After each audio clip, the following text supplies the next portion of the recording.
Andrew Clark, an Iraq veteran, gave years to a construction company but faced betrayal. Liam Hart, an electrician with a sharp sense of justice, couldn't stand by. In 2022, their destinies are intertwined in the fight against injustice. Hi everyone, welcome to Life Unveiled. Let's get started. Andrew Clark had worked 7 years at Horizon Builders in Albany, New York. He was born in that quiet town, in a house with peeling paint, where his father, a Vietnam vet, tinkered with an old pickup in the garage, and his mother, a nurse, came home from night shifts with a weary smile. His dad taught him to wield a hammer before he could read, showing him how to drive nails straight so boards held tight, saying, "Work is your honor." His mum read him and his brothers tales of knights, instilling a belief in goodness. As a kid, Andrew roamed neighbours' yards, fixing fences or crafting birdhouses, until 2005 at 23 when he joined the army. He dreamed of serving his country and returning a hero. In Iraq, he went through hell, pulling the wounded from gunfire, repairing gear in sandstorms, until a shard tore through his leg. He came back with a Medal of Valor and a slight limp he masked with grit. At Horizon Builders, he became a rock, first in, last out, logging overtime without complaint. His scarred hands built homes with soldierly precision, and co-workers joked he could frame a wall blindfolded if you handed him the plans.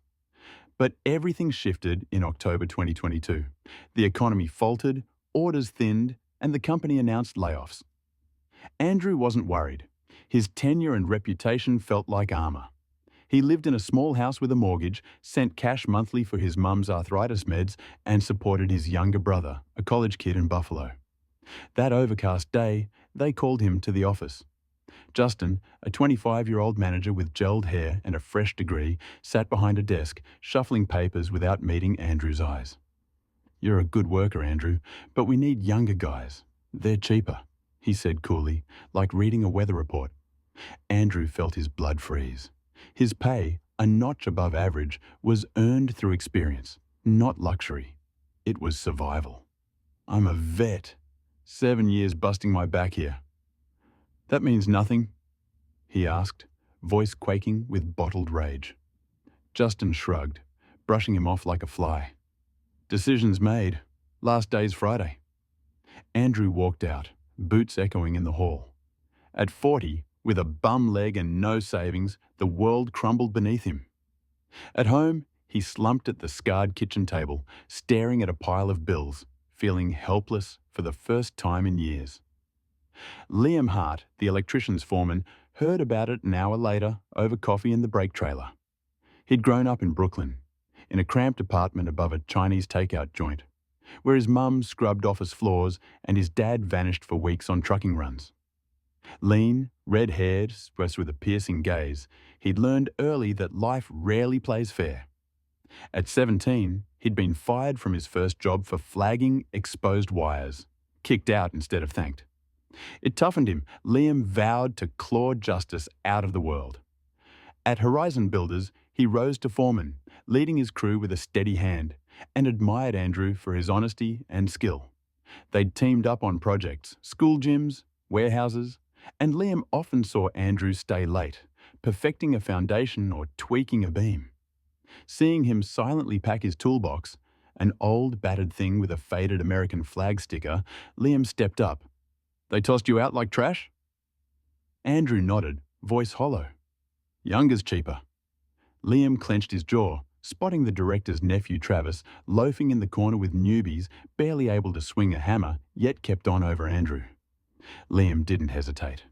After shift, he rallied co-workers at Rusty Anchor, a weathered bar with scuffed wooden tables and the tang of spilled beer. There was Tom, a burly carpenter with a thick beard, and Sarah, an accountant with short black hair and glasses on a chain. Liam slammed a fist on the table, rattling mugs. Andrew got axed for connections, not performance. He risked his life in Iraq, built our name, while Justin sipped coffee in the office. Tom nodded, rubbing calloused palms. "He put up the best houses. Saw him patch a roof in pouring rain myself." Sarah adjusted her glasses. "My numbers show Andrew out-earned half these rookies combined." Liam laid out a plan. Gather proof of Andrew's work and take it to Robert Hayes, the company owner. An old-school guy who rarely showed up, Hayes was known for valuing integrity over corporate games. The next days turned into a stealth campaign. Liam came home late to his tiny apartment, its window facing a brick wall, poring over papers by lamplight. Sarah dug through archives, pulling reports of Andrew's overtime, hundreds of hours spent on sites in freezing cold or blistering heat. Tom scrolled his phone, unearthing photos of finished jobs. A school on the outskirts where Andrew fixed a crooked foundation, a warehouse delivered early thanks to his all-nighter. Liam canvassed the crew, recording their stories on his phone. How Andrew taught greenhorns to use a level or hauled beams solo when someone called in sick. They discovered Justin had fudged stats, inflating Andrew's mistakes while crediting his college buddy Mike, a guy who mixed up nails and screws. Liam visited the local builders union, where an old pal, Joe, chain-smoking by the door, coached him on filing a formal grievance.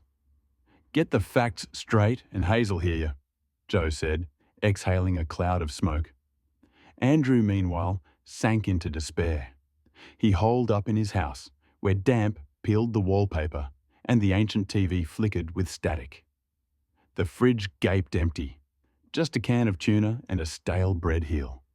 He cold-called job sites and warehouses, but got silence or scraps, half-rate loader gigs or night watchman shifts. "Maybe I'm done," he told his mum over the phone, her frail voice breaking his heart. She tried to lift him. "You've always been a fighter, son." But hope slipped through his fingers. Nights, he stepped onto the porch in an old jacket, staring at the stars, memories of Iraq flooding back, sand, blasts, the screams of buddies he couldn't save. "I survived there, but they're killing me here," he whispered into the dark. A week later, Liam secured a sit-down with Robert Hayes. The old man, face creased and brows bushy grey, sat in an office cluttered with blueprints and dusty magazines. Liam spread out the evidence, a folder of reports, printed photos, a USB with recordings. Andrew Clark, vet, 7 years spotless. They canned him for the director's nephew and manager's cronies. "That's not right," he said, locking eyes with Hayes.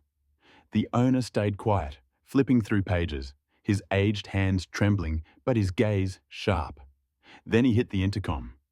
"Justin, get in here." The manager strutted in, cocky in a crisp blazer, but paled at the folder. "Think I'm blind? You ditch my best guys for your little schemes?" Hayes roared, his voice a throwback to tougher days. Justin stammered, budget this, efficiency that, but Hayes cut him off. "You're fired. Pack up. Andrew's back tomorrow, period." That night, Liam knocked on Andrew's door, a beer bottle glinting in his hand under the porch light, his red hair catching the glow, eyes tired but triumphant. "You're back in, buddy. Hayes booted Justin and made you senior foreman," he said with a grin. Andrew stood in the doorway in a faded tee, disbelief washing over him. "Why'd you do this? You've got your own mess," he asked, voice cracking. Liam shrugged, popping the cap. "'Cause you earned it, and I hate seeing good folks trampled." They sat on the porch under bare maple branches rustling in the wind. The beer was cold, the night still, and for the first time in weeks, Andrew smiled, recalling his dad's words. "Work is your honour."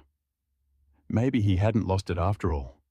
A month later, Horizon Builders rebounded. Spurred by the saga, Robert Hayes audited the roster. Cut deadweight like Travis and Mike, kept only the hustlers. Andrew returned with fire in his step, his limp less a burden. He gripped his level and hammer like old pals, leading a crew, showing kids how to square beams, climbing roofs himself when needed. Liam stepped up as his right hand, wrangling electricians, cracking down on slackers. They tackled projects together, new homes on the edge of town, a school reno downtown, and their names rang out in Albany. "Clark and Hart get it done," clients said, eyeing sturdy walls and clean lines. Andrew started piecing his life back together.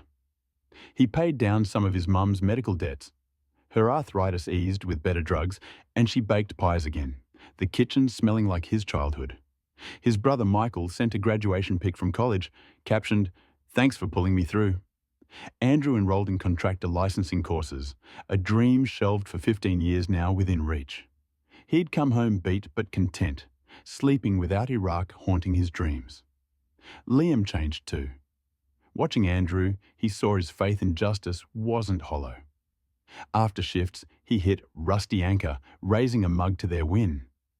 Tom and Sarah joined, laughing about Justin's door-slamming exit and Hayes shaking their hands. Liam felt a glow, not just from the beer, but from making a dent in the world's unfairness. He even started dating Sarah. Her wit and backbone clicked with him, and they chuckled over Tom's corny lines. Andrew and Liam's story proves injustice isn't the end if someone stands up for what's right. Andrew was betrayed by a system that trashed his sacrifices for nepotism and cheap gains, but Liam, Tom, and Sarah gave him back his job and his pride.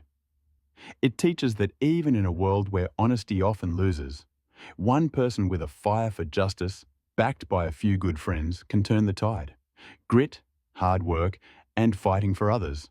That's what beats even the bitterest wrongs, paving the way to a brighter end. If you enjoyed this story, drop a like and subscribe for more tales like this. Hit the bell, and we'll catch you in the next one.